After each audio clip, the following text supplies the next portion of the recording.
Shalom, selamat pagi Bapak Saudara. Puji Tuhan jika kita dapat berkumpul bersama-sama.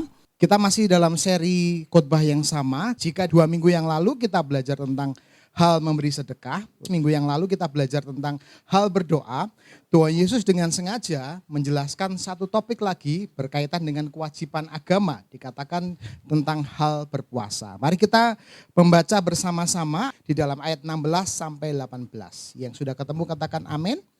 Amin. Mari kita membaca bagian ini bersama-sama dari ayat 16 sampai selesai di ayat 18. 1, 2, 3. Dan apabila kamu berpuasa, janganlah muram mukamu seperti orang munafik.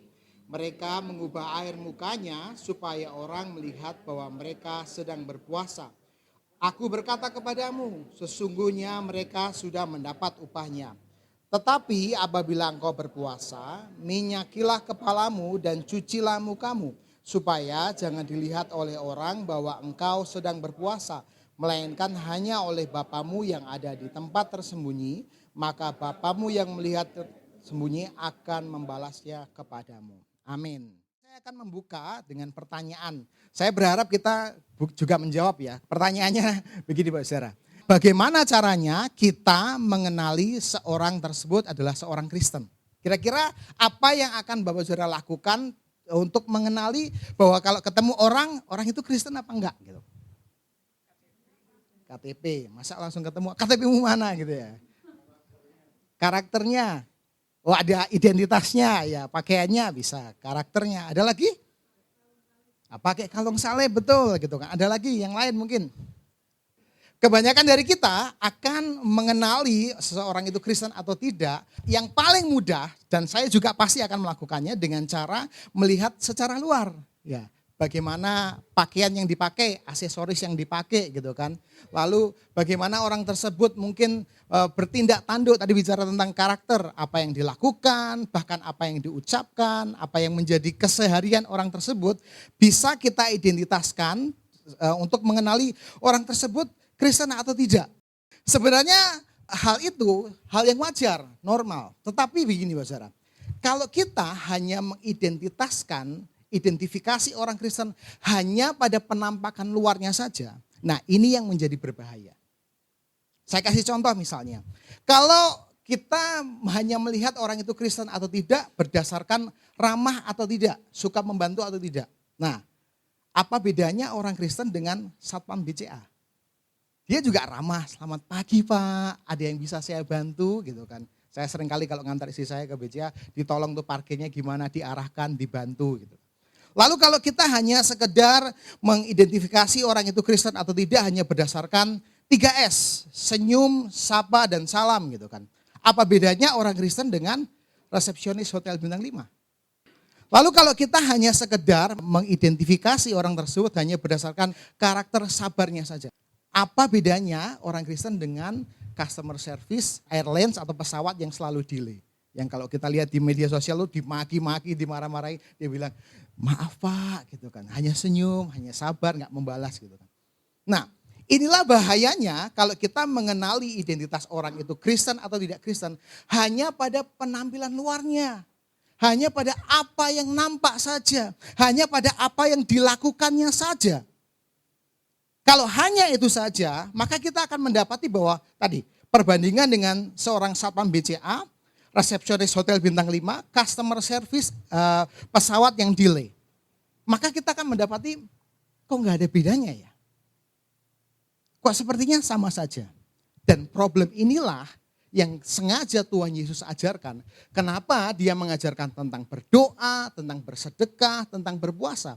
Karena kita nggak bisa hidup hanya berdasarkan penampilan luar saja. Kalau Bapak Saudara berpikir bahwa saya Kristen karena saya berbuat baik, apa bedanya dengan orang yang di luar sana? Masih banyak orang yang baik, bahkan lebih dari kita. Maka teks ini akan menolong kita pada sebuah problem bahwa kekristenan bukanlah praktek yang hanya sekedar aksi saja. 2 minggu yang lalu kita belajar. Tapi bicara tentang masalah motivasi di dalam hati kita. Seseorang bisa saja terlihat rohani di luar, sangat saleh di luar, sangat bisa terlihat bahwa dia Kristen banget. Tapi dalam hatinya bisa saja dia menjadi orang yang menipu Tuhan, bahkan menipu orang yang lain. Maka teks yang kita baca tadi adalah bicara tentang praktik rohani yang bukan hanya sekedar nampak luar, tetapi praktek yang sangat mendalam. Mari kita perhatikan ayat yang pertama di ayat yang ke-16. Perhatikan ayat 16 dikatakan, dan apabila kamu berpuasa, janganlah muram mukamu seperti orang munafik. Mereka mengubah air mukanya supaya orang melihat bahwa mereka sedang berpuasa. Aku berkata kepadamu, sesungguhnya mereka sudah mendapat upahnya. Nah, saya ingin menggarisbawahi kata pertama dari ayat ini. Dikatakan dan. Kalimat ini atau kata ini ada hubungannya dengan sebelumnya. Apa yang sebelumnya? Kita pernah membahas bahwa tentang bersedekah, tentang berdoa, dan yang sama dengan dua itu adalah bicara tentang berpuasa. Maka kalimat ini atau kata dan ini adalah sedang menggambarkan satu gambaran besar yang Tuhan sedang jelaskan tentang praktek kewajiban agama. Memang dalam konteks ini bicara tentang bersedekah, berpuasa, dan juga berdoa. Tapi nanti kita akan melihat apakah hanya sekedar itu, sebenarnya jauh lebih mendalam. Mari kita lanjutkan. Dan apabila kamu berpuasa, janganlah muram mukamu seperti orang munafik.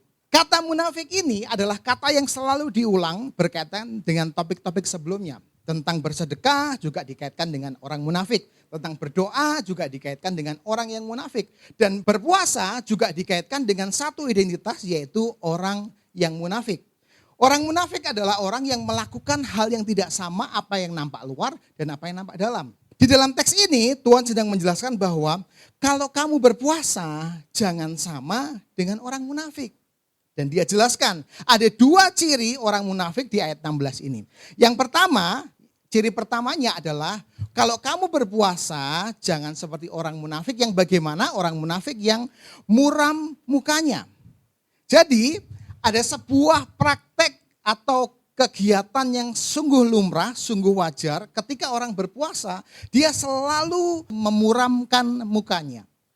Dikatakan bahwa orang ini kalau berpuasa, dia akan mengubah apa yang nampak luar supaya mukanya terlihat muram. Puasanya sebenarnya hal yang lumrah, hal yang wajar. Tapi yang ditentang di ayat ini adalah kemunafikan di dalam berpuasa. Kenapa? Karena ada sebuah tata cara di mana ada orang-orang munafik yang berpuasa dengan cara mengubah mukanya dengan cara memuramkannya. Jadi orang ini akan berpuasa dengan sebuah sikap bahwa mukanya nggak bisa dipasang biasa saja, tapi dia ubah supaya mukanya ini menggambarkan kesedihan, menggambarkan kedukaan, menggambarkan keputusasaan. Jadi ketika orang munafik ini berpuasa, maka ada yang berubah dari biasanya. Apa yang berubah? Dikatakan mukanya berubah. Dia terlihat sangat sedih, dia terlihat sangat berduka, dia juga terlihat sangat putus asa. Dan menjelaskan bahwa dia sedang berpuasa. Dan kenapa bisa dikenali? Nah sebenarnya ada sebuah pergeseran atau sebuah hal yang dimana perintah di imamat tadi, hukum yang tertulis itu tuh menjadi sebuah hukum tradisi atau oral law, hukum tradisi lisan yang diajarkan yang menjadi berkembang makin detail, makin panjang dan makin banyak. Nah salah satunya adalah juga berpuasa 2 kali seminggu. Kalau saudara membaca dalam kitab Lukas, orang Farisi itu juga menjelaskan saya berpuasa 2 kali seminggu.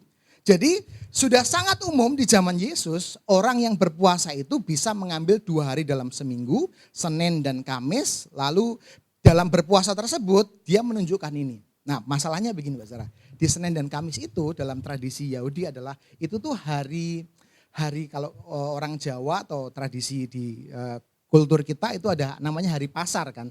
Hari pasar itu di hari Senin dan Kamis. Jadi di momen itu semua orang keluar dari rumah untuk berbelanja dan orang munafik ini akan berdiri dengan memasang muka muram. Supaya dilihat bahwa dia sedang berpuasa. Oh ini tuh orang berpuasa. Jadi diketahui bahwa dia sedang berpuasa dan bukan hanya sekedar berpuasa, dia puasanya sungguh-sungguh.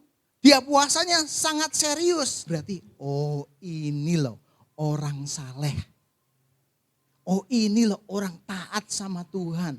Oh ini loh orang yang cinta Tuhan. Bukan hanya puasa, tapi lihat mukanya itu. Menggambarkan kesedihan, perkabungan, keputusasaan. Dia sedang bergumul dalam hidupnya dan sedang berpuasa. Tetapi apa yang nampak luar belum tentu sama dengan apa yang nampak di dalam. Di luar kelihatan sekali sangat saleh, di luar kelihatan sekali sangat serius dalam melakukan kegiatan agama, tapi di dalamnya sangat jauh berbeda. Dan keterangan yang kedua menjelaskan begini Mbak Sarah.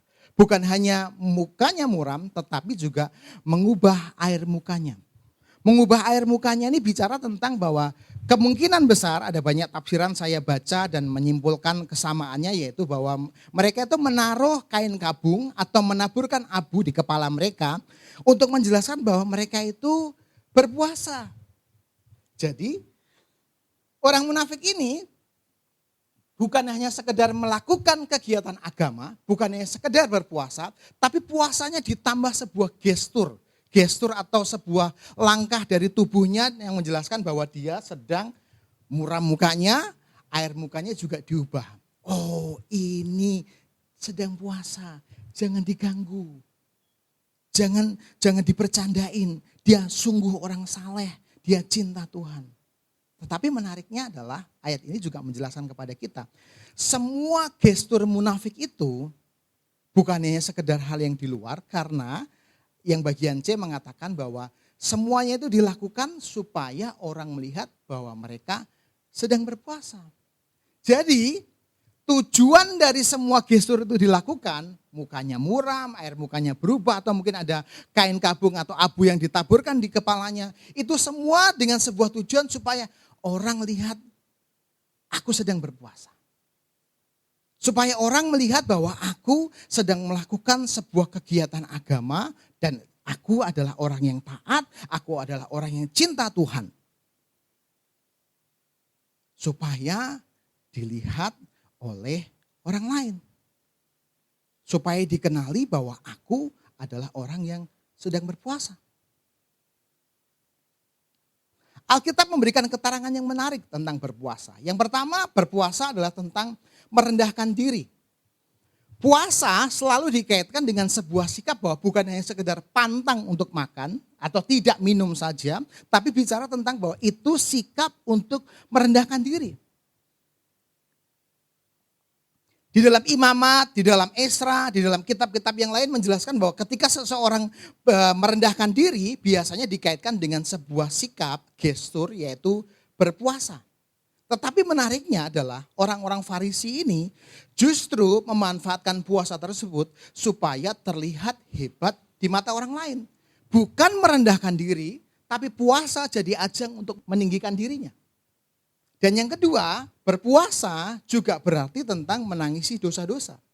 Tetapi orang munafik ini berpuasa untuk mendapatkan kesenangan melalui tangisan palsu mereka. Melalui kesedihan palsu mereka. Melalui kedukaan palsu yang mereka sedang perlihatkan. Dan berpuasa biasanya disertai dengan pengakuan dosa. Kalau puasa Bapak Saudara hanya sekedar tidak makan, tidak ada bedanya dengan intermittent fasting. Tidak ada bedanya dengan hanya sekedar diet. Tapi puasa di dalam iman Kristen berkaitan dengan kondisi diri tentang mengakui kelemahan dan pengakuan dosa kita. Tapi orang Farisi ini justru berbuat dosa melalui puasa mereka. Karena mereka berpuasa hanya untuk supaya saya diakui. Supaya saya dikenal, supaya saya makin saleh di hadapan banyak orang. Jadi inilah kenapa Tuhan memberikan identitas kepada orang-orang Farisi ini atau kelompok orang yang berpuasa tetapi tidak dari dalam hatinya dengan judul bahwa mereka adalah orang-orang yang munafik. Karena mereka sebenarnya tidak merendahkan diri, mereka tidak menangisi dosa-dosa mereka, bahkan mereka tidak mengaku dosa. Dan teks ini menjelaskan bahwa orang-orang yang demikian sesungguhnya mereka sudah mendapatkan upahnya. Apa upah dari orang yang mencari pengakuan dari orang lain? Ya diakui, itu upahnya.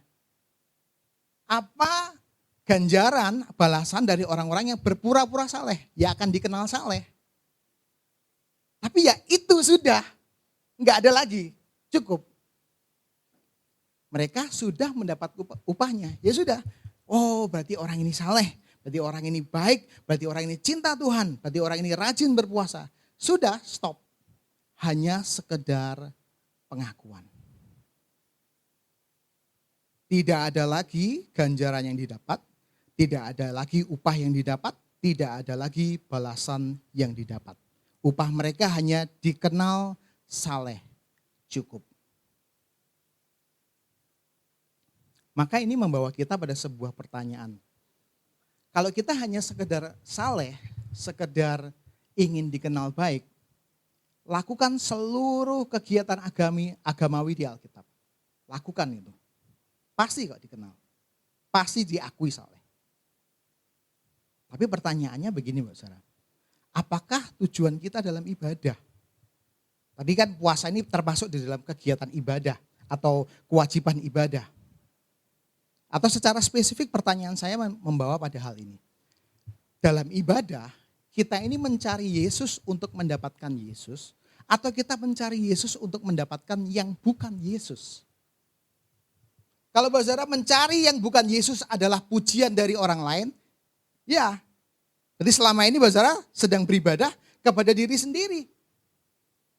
Ketika Mbak Zara duduk, mendengarkan firman, menyanyi memuji Tuhan, datang ke tempat ini beribadah, apakah kita sedang mencari Yesus atau sedang mencari yang bukan Yesus?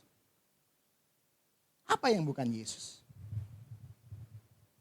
Aku datang beribadah supaya bisnisku lancar, masalah semuanya tergenapi, beres, keinginan saya tergenapi, pokoknya semua yang saya inginkan dilaksanakan oleh Tuhan. Jadi sebenarnya kita tidak mencari Yesus. Kita mencari kondisi yang bisa Yesus berikan kepada kita. Dan kalau kita tidak mencari Yesus, ketika kita mendapatkan semua itu, ya kita nggak perlu Yesus lagi. Hal yang di luar Yesus pun, iblis pun juga bisa memberikan hal tersebut. Uang, kondisi kenyamanan, pengakuan harga diri, iblis juga bisa memberikan kepada kita. Jadi, tentang berpuasa, kegiatan agama, kedisiplinan rohani, membawa kita pada sebuah pertanyaan bahwa selama ini kita mencari Yesus itu untuk mendapatkan apa sih? Apakah kita mencari Yesus untuk mendapatkan Yesus? Di mana pertanyaan itu akan bergema dengan kuat? Di saat kita mendapatkan apa yang tidak kita inginkan. Tuhan, aku udah berdoa loh Tuhan. Aku udah berpuasa, aku sudah memberi sedekah. Tapi kok jadi tambah rumit hidupku. Kok jadi semua masalah itu seolah-olah tumpah dari atas gak pernah selesai. Jadi selama ini kita mengerjakan itu semua bukan untuk mencari Yesus. Kita mencari kondisi-kondisi yang bisa Yesus berikan. Artinya adalah kita tidak merindukan pribadinya. Kita tidak sedang menginginkan pribadi Yesus. Kita hanya menginginkan kondisi-kondisi, mendambakan situasi-situasi yang mungkin bisa saja Yesus berikan. Tapi ketika Yesus tidak berikan itu, saya punya pilihan yang lain di luar Yesus.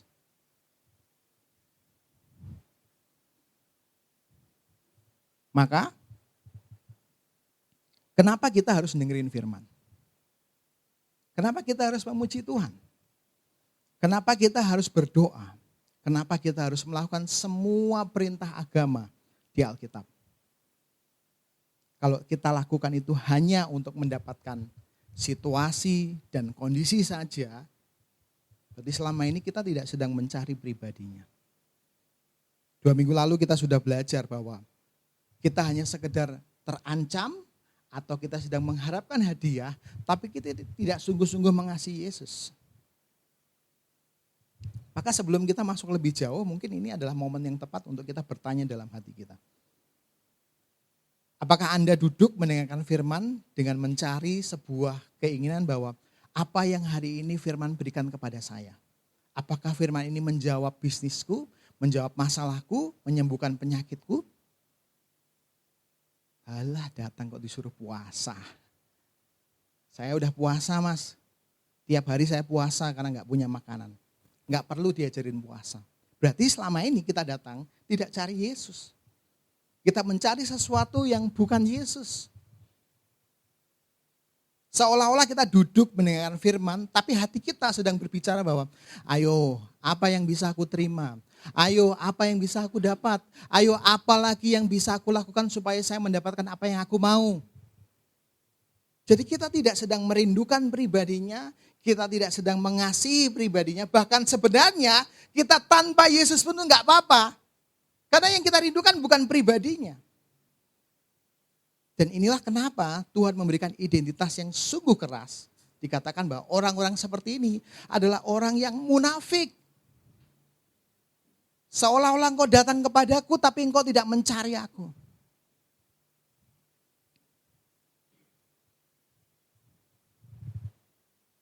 Mari kita tanya dalam hati kita koreksi dalam hati kita masing-masing. Apakah hari ini kita sedang mencari Yesus untuk mendapatkan pribadinya? Atau kita mencari Yesus untuk mendapatkan apa yang bukan Yesus? Mari kita lanjutkan pembacaan kita di ayat 17 dan 18. Karena ayat 17 cukup singkat, saya gabung menjadi ayat yang berikutnya ayat 18. Bolehkah saya minta tolong dibantu dibaca ayat ini, ayat 17 dan 18. Tetapi apabila engkau berpuasa, minyakilah kepalamu dan cucilah mukamu, supaya jangan dilihat oleh orang bahwa engkau sedang berpuasa, melainkan hanya oleh Bapamu yang ada di tempat tersembunyi. Maka Bapamu yang melihat yang tersembunyi akan membalasnya kepadamu. Amin. Setelah dia menjelaskan, Tuhan Yesus mengajarkan bahwa kalau berpuasa jangan seperti orang munafik. Tetapi apabila engkau berpuasa, berarti Tuhan tidak sedang mengajarkan bahwa puasa itu boleh atau tidak. Harus dilakukan. Tapi harus dilakukan dengan seperti apa dijelaskan. Apabila kamu berpuasa, dikatakan minyakilah kepalamu dan cucilah mukamu. Nah, kenapa muncul sebuah identitas ini atau gestur ini, cara ini, kenapa berpuasa harus meminyaki kepala gitu kan. Mungkin pertanyaan nakal kita, minyaknya apa? Minyak goreng atau minyak rambut atau minyak yang lain gitu kan. Atau kita mencuci muka pakai sabun apa, merek apa gitu kan. Teks ini bicara tentang meminyaki kepala dan mencuci muka adalah kegiatan yang hari-hari biasa orang lakukan. Jadi orang terbiasa untuk setiap hari dia meminyaki kepalanya, dia juga mencuci mukanya. Jadi Tuhan sedang menjelaskan bahwa kalau kamu berpuasa, kamu harus berperilaku, berpenampilan sama seperti hari-hari biasa. Sama seperti kalau kamu tidak sedang berpuasa. Jadi berusahalah kalau berpuasa, jangan dipas-pas nih kalau berpuasa gitu kan. Gak usah pakai minyak rambut, diawet-awet aja rambutnya. Kenapa kok gitu penampilannya? Saya sedang berpuasa. Sudah 3 hari tidak makan, tidak minum. Saya bergumul dalam hidup saya. Terus jalannya gak biasa, jalannya begini. Pelan supaya tahu bahwa dia sedang tidak makan, tidak minum, lemes gitu. Anjuran dari Tuhan Yesus untuk menjelaskan bahwa meminyaki kepala dan mencuci muka bicara bahwa kalau kamu sehari-hari melakukan itu, hal yang wajar, lakukan, tetap lakukan. Jangan berhenti. Lakukan sama seperti kalau kamu sedang tidak berpuasa. Ya mungkin kalau kita sedang berpuasa mungkin kadang-kala ada efeknya gitu kan. Nafasnya jadi kurang enak gitu kan. Lalu mungkin bibirnya jadi lebih pucat, pecah-pecah atau gimana. Tapi intinya adalah bukan tentang itu. Intinya adalah berusaha supaya seperti hari-hari biasanya. Kalau kamu berpuasa jangan ngetok-ngetoki kalau kamu puasa. Usahakanlah supaya kalau seperti biasa kamu mandi, kamu cuci muka, kamu minyaki kepala, ya lakukan itu sama ketika kamu sedang berpuasa. Tidak ada yang istimewa dari dua tindakan tadi. Jadi sebenarnya harusnya kalau kamu berpuasa juga tidak ada yang istimewa. Orang lain tidak perlu tahu bahwa kamu sedang puasa. Karena puasa itu adalah tentang kita dengan Allah. Puasa bukan sesuatu yang kita harus tunjukkan supaya orang lain tahu, mengetahui. Tapi sesuatu yang kita gumulkan tentang diri kita, pribadi kita dengan Tuhan. Itulah kenapa puasa harus tetap dilakukan. Karena sebagai simbol, sebagai cara, sebagai gestur bahwa kita sedang bergumul dengan diri kita dan kita datang kepada Tuhan lewat berpuasa tersebut.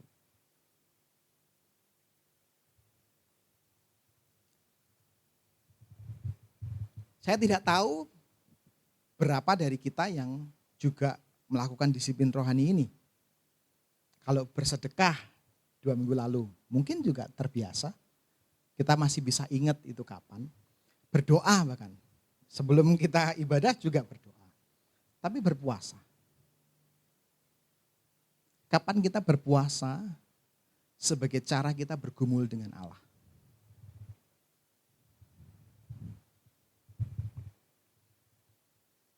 Berpuasa harusnya menjadi cara kita untuk bergumul dengan dosa-dosa kita. Dengan berpuasa kita disadarkan bahwa kita itu begitu lemah. Ternyata kalau nggak makan dan minum itu tidak berdaya. Kadang-kala juga lemas. Artinya adalah ketika saya tidak mendapat asupan itu, saya nggak bisa. Kalau tanpa makan dan tanpa minum saja saya lemas, apalagi hidup tanpa Tuhan. Sang pemberi makanan dan minuman.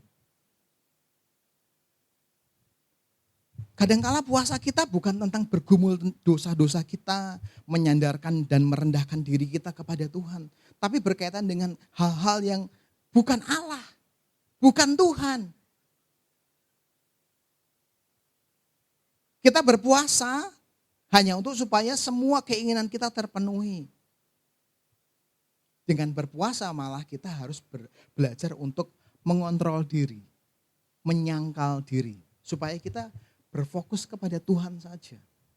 Itulah kenapa kekristenan mengajarkan berpuasa itu tidak hanya sekedar berpuasa. Berpuasa harus dengan berdoa. Kalau saudara hanya puasa saja, tidak makan saja, itu bukan sesuatu yang dianjurkan oleh Alkitab. Alkitab mengajarkan kepada kita kalau berpuasa, datanglah kepada Tuhan. Sangkalah dirimu, bergumulah dengan Tuhan. Jadi ketika kita berpuasa, kita bergumul dengan Tuhan. Nah, kalau kita pakai konteks yang lebih besar, berpuasa, berdoa, dan bersedekah, itu juga bukan tentang orang lain. Tentang kita dengan Allah. Jadi jangan pernah melakukan semua perintah agama, semua perintah Alkitab hanya untuk supaya kita dikenal, supaya kita diketahui bahwa saya orang Kristen yang baik, supaya diketahui bahwa saya ini adalah orang Kristen yang saleh. Karena itu tandanya bahwa kita sedang tidak bergumul dengan Allah. Kita bergumul dengan pemahaman orang lain supaya saya dikenal, supaya saya diakui, supaya saya dikasih identitas bahwa saya orang Kristen yang saleh. Bukan berarti kita nggak boleh melakukan semuanya, ya boleh. Harus berbuat baik, harus melakukan sedekah, puasa, dan berdoa. Tetapi pertanyaannya adalah apakah kita melakukan itu semua sebagai tanda pergumulan kita dengan Tuhan? Atau sekedar rutinitas? Atau sekedar kewajiban-kewajiban yang kita nggak tahu maksudnya, kita nggak ngerti kenapa kita harus lakukan itu.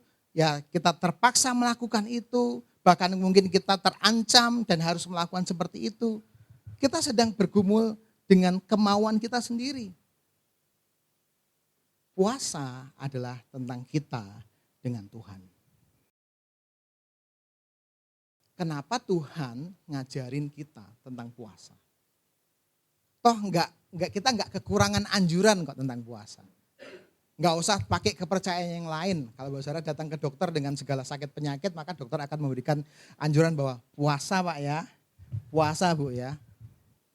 Ini adalah anjuran yang sekarang sudah sangat umum. Lalu kenapa Tuhan memberikan satu perintah yang spesifik tentang beribadah, yaitu tentang puasa? Karena Tuhan ingin kita menjadi anak-anak Tuhan yang tidak munafik.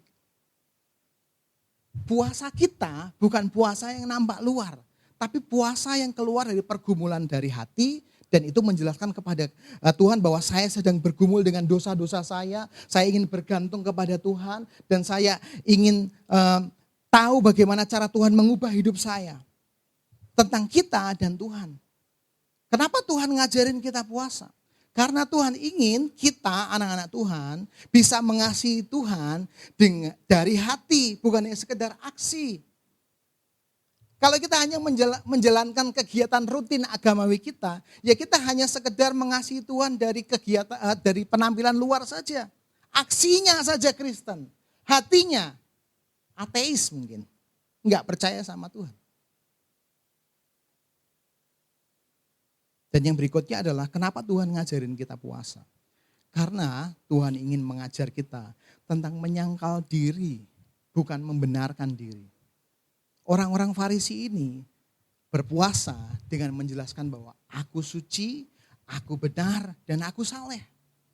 Tapi Tuhan ingin mengajarkan kepada kita bahwa kalau kamu puasa itu harus jadi sikap untuk menyangkal diri. Menyangkal diri ini sebenarnya topik yang sungguh dalam dan tajam. Dalam 2 minggu terakhir ketika saya berkuliah, dosen saya memberikan satu statement yang cukup singkat dan mengena. Dia berkata gini, kalau seleramu, kemauanmu dan keinginanmu itu menghambat orang lain untuk mengenal Tuhan, sangkalah seleramu, sangkalah keinginanmu, supaya orang lain juga bisa ketemu Tuhan. Nggak tahu kenapa itu ngehook banget, itu nancep di hati saya. Apa ya dalam diri saya yang masih menghambat orang lain? Seringkali saya punya dasar, punya pembenaran, bahkan punya ayat Alkitab untuk membenarkan apa yang saya inginkan. Tapi ternyata menyangkal diri itu bukan hanya sekedar siapa benar, siapa salah, siapa pintar, siapa bodoh, siapa saleh, siapa tidak saleh. Menyangkal diri adalah bagaimana kita manut kepada Sang Pemberi hidup. Kenapa? Apakah kita mengerjakan ini dengan terpaksa atau kita ingin mendapatkan satu ganjaran yang menyenangkan kehidupan kita saja? Bukankah di kayu salib Yesus juga telah membuktikan kasih-Nya kepada kita? Dengan kematiannya di kayu salib, berarti ini menjelaskan kepada kita bahwa Yesus itu mengasihi saya bukan sekedar aksi. Dia membuktikan kasih-Nya dengan cara di kayu salib mati untuk saya. Ini menjelaskan kepada kita semua bahwa ketika Dia mengasihi kita, Dia sedang bekerja menyelamatkan, membenarkan, menerima, memurnikan kita. Ada sebuah keselarasan bahwa Tuhan menjelaskan kasih-Nya kepada kita dan Dia membuktikannya kepada kita. Motivasi dan aksinya selaras. Jadi Tuhan kita bukan Tuhan yang hanya sekedar pamer aksi. Dia menjelaskan bahwa motivasinya mengasihi kita dengan cara Dia mengorbankan dirinya untuk kita semua. Dan bukankah di kayu salib kita melihat pribadi yang memikul salib bahkan menyangkal diri. Jadi untuk itulah kenapa kita diajar untuk berpuasa. Supaya kita juga belajar, bukan menjadi orang Kristen yang selalu membanggakan prestasi agamawi kita, performa kita, atau mungkin berkat-berkat yang kita terima saja. Itu hanya membawa kita pada sebuah kebanggaan luar saja. Kenapa kita harus berpuasa? Kenapa kita harus menjalankan semua perintah disiplin agama di dalam Alkitab? Supaya kita juga bisa mengasihi Tuhan lebih dari sekedar aksi rohani saja, tapi tentang motivasi hati. Dan supaya kita menjadi serupa dengan Dia yang menyangkal diri dan memikul salib. Jadi mari kita lakukan dua hal ini. Ketika beribadah, baca Alkitab, atau mungkin apapun lah yang kita lakukan supaya lebih luas. Tapi pertanyakan ini dengan tajam. Apakah itu keluar dari motivasi yang murni?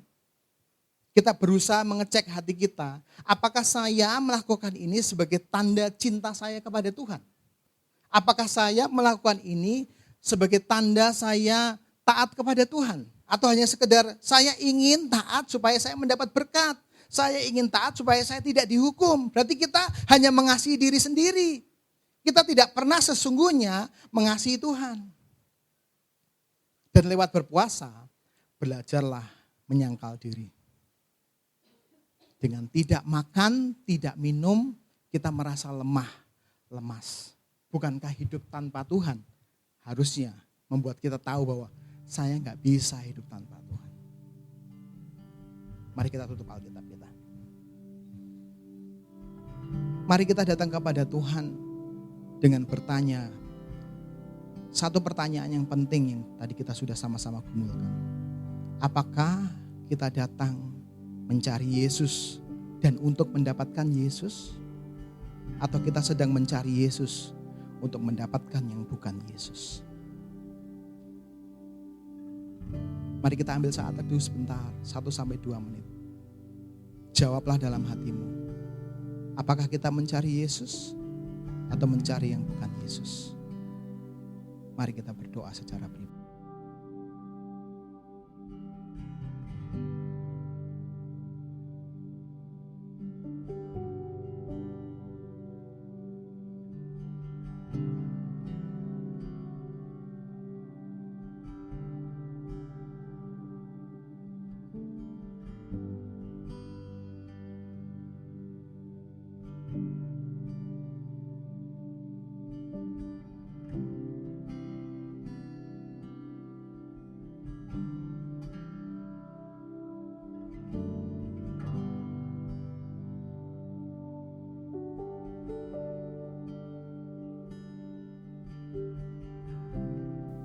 Dalam pergumulan kami, mungkin tidak ada yang tahu kedalaman hati kami.